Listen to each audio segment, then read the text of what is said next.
মেয়েদের সংসারে পা দিতে না দিতেই কত কিছু না নিয়ম জানতে হয়, শিখতে হয়, পালন করতে হয়। সেরকমই শাশুড়ি মার দেওয়া এই নিয়মটা প্রতি বছরই পালন করে থাকি। নমস্কার বন্ধুরা, আমি অনু, হ্যাপি লাইফ উইথ অনুর আরও একটা নূতন ব্লগে আপনাদের সকলকে জানাই মন থেকে অনেক অনেক স্বাগত। কেমন আছেন আপনারা? বেশ কয়েকদিন ভাইয়ের বিয়ের ভিডিও নিয়ে আপনাদের সামনে হাজির হচ্ছিলাম। আজ চলে এলাম আমার সেই যে জীবনের পুরাতন ছন্দে আরও নূতন নূতন ভিডিও নিয়ে। কয়েকদিন ধরেই শরীরটা একদমই ভালো যাচ্ছিল না, গলা তো বসেই গিয়েছিল, তার সঙ্গে ছিল জ্বর। প্রায় সংসারের কাজ অচল হয়ে গিয়েছিল বললেই চলে। যতটুখানি নয় রান্নাবান্না করে খাচ্ছিলাম, আর সেইভাবে কোনো কাজ করতে পারিনি। এখনো পর্যন্ত কাপড় চোপড় অনেক পড়ে রয়েছে, গোছানোও হয়নি, আর ধোয়া কাচা তো অনেক দূরের কথা। আগে শরীর তারপরে কাজ, তাই ভাবলাম যে না, কাজগুলো পড়েই থাকুক, আগে শরীরটা ঠিক করে নিই। আজ হলো এক বিশেষ দিন, আজ হলো সরস্বতী পুজো। তাই সকাল সকাল উঠে সংসারের সমস্ত কাজগুলো টুকটাক করে সেরে নিচ্ছি। আর ওই যে বললাম, শাশুড়ি মার দেয়া প্রতি বছর এই নিয়ম পালন করে থাকি, তার জন্য একবার মাঠে চলে যাব। আর মাঠে কেন যাচ্ছি আপনাদের সঙ্গে সবই শেয়ার করব, তাহলে চলুন যাওয়া যাক। এই যে মাঠে চলে এসেছি, দেখেছেন কত মটরশুঁটি হয়েছে গাছেতে, গাছ ভর্তি মটরশুঁটি হয়েছে। কয়েকদিন আগে আপনাদেরকে দেখিয়েছিলাম যে ফুল আসছে, দু একটা মটরশুঁটি ধরেছে। এখন দেখুন মটরশুঁটির ভরে গাছগুলো পুরো শুয়ে পড়েছে। আর আমি এসেছি বেশ অনেকক্ষণ, চারিদিকের একটু আগাছাও পরিষ্কার করে দিয়েছি। আর সাথে সাথে দুটো মটরশুঁটি তুলে ভাবলাম যে খেয়ে নিই। এই জমির টাটকা মটরশুঁটি তুলে খেতে যে কি মিষ্টি লাগে, যদি আপনাদেরকে খাওয়াতে পারতাম তাহলে হয়তো স্বাদটা অনুভব করাতে পারতাম। আসলে বাজারে যখন আমরা কিনতে যাই দু একদিনের পুরাতন হয়, আর এই যে জমি থেকে টাটকা তুলে খেলে এর মিষ্টতা আলাদাই থাকে। আর শুধু আমি একা তুলছিলাম না, আপনাদের দাদাভাইও তুলে দিচ্ছিল, কেননা একার পক্ষে এইভাবে ক্যামেরা ধরে তার উপরে আবার এই মটরশুঁটিগুলো এক বিশেষ কাজের জন্য যদিও তোলা হচ্ছিল, তো আমি একা তুলতে পারবো না, সেইভাবেই আপনাদের দাদাভাইও আমাকে সাহায্য করছিল। আসলে গাছপালা পরিষ্কার করছিলাম বলে হাতে একটু মাটি লেগেছিল, তো সেটা কোনো ব্যাপার নয়, দু একটা ছাড়িয়ে নিয়ে এই যে খেয়ে নেব এবার। আর চলুন তাহলে আরও মটরশুঁটি আপনাদের সঙ্গে শেয়ার করি। আর এখন কিন্তু দুপুরবেলা, আর চারিদিকটা দেখে মনে হবে যেন অন্ধকার, হয় সকালের দিক না হলে একদম বিকেল, কিন্তু না, এখন বিকেলের দিক নয়, একদম দুপুরবেলা এসেছিলাম।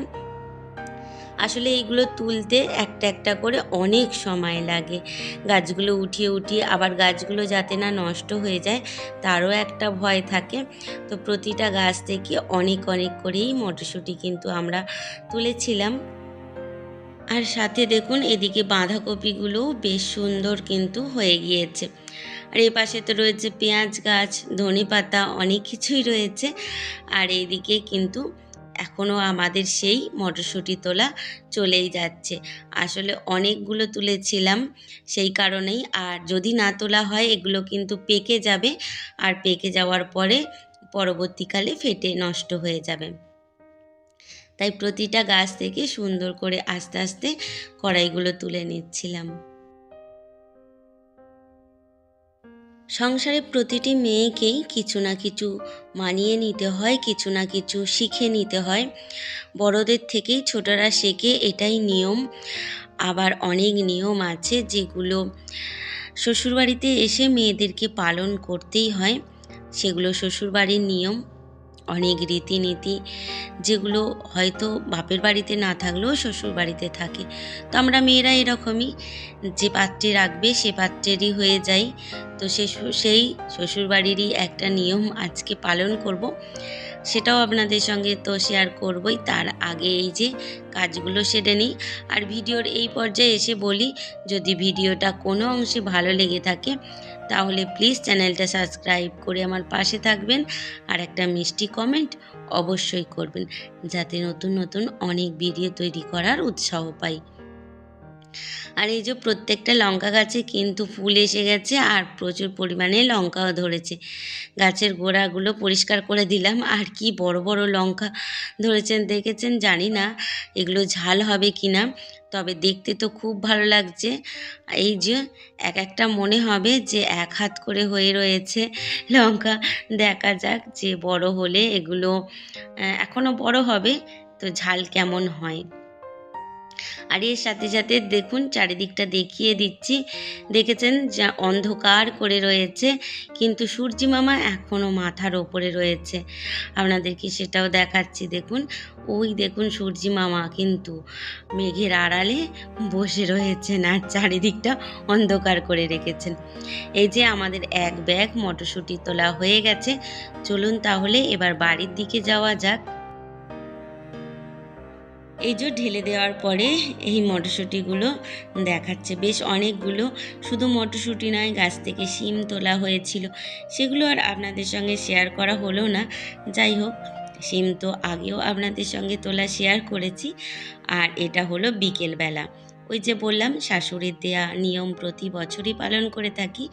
আর এই হলো সেই নিয়ম। আমার শ্বশুরবাড়িতে রয়েছে গোটা সিদ্ধের নিয়ম। গোটা সিদ্ধ বলতে সব রকম আনাজ গোটা গোটা দিয়ে ডাল দিয়ে সিদ্ধ করতে হয়। মাসকলাই বা বিউলির ডাল যখন গোটা অবস্থায় থাকে, মানে খোসা শুদ্ধ থাকে, সেই যে ডালটা পাওয়া যায় সেই ডালটা দিয়েই গোটা সিদ্ধ এটা করে। প্রতি বছর এই সরস্বতী পুজোতে আমার শ্বশুরবাড়িতে এই নিয়মটা করতে হয়।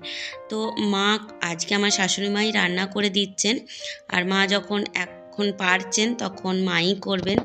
আর এখানে রয়েছে গোটা মটরশুঁটি, বেগুন, আলু, রাঙা আলু, শিম, আর এর মধ্যে শুধু দেয় লবণ, তাছাড়া অন্য কোনো মশলা দেওয়া হয় না। আর যেহেতু আমার জেঠুদের বাড়িতে সরস্বতী ঠাকুর এসেছেন, তো মাকেও দর্শন করিয়ে দিলাম। এখানে মায়ের কাছে ভোগ দিয়ে যাব, তাহলে রান্নাটা সম্পূর্ণ হবে। আসলে এটা সরস্বতী ঠাকুরেরই একটা ভোগ রান্না, তো তাই মাকে প্রথমে ভোগটা দিয়ে তারপরে সকলকে দেব। ওই যে বড় হাঁড়ি দেখলেন, আসলে ওই ভোগ প্রসাদ সকলকে দিয়ে তারপরে খেতে হয়। তাহলে চলুন, কেমন লাগলো অবশ্যই জানাবেন। আজকের মতো আসি, খুব ভালো থাকবেন।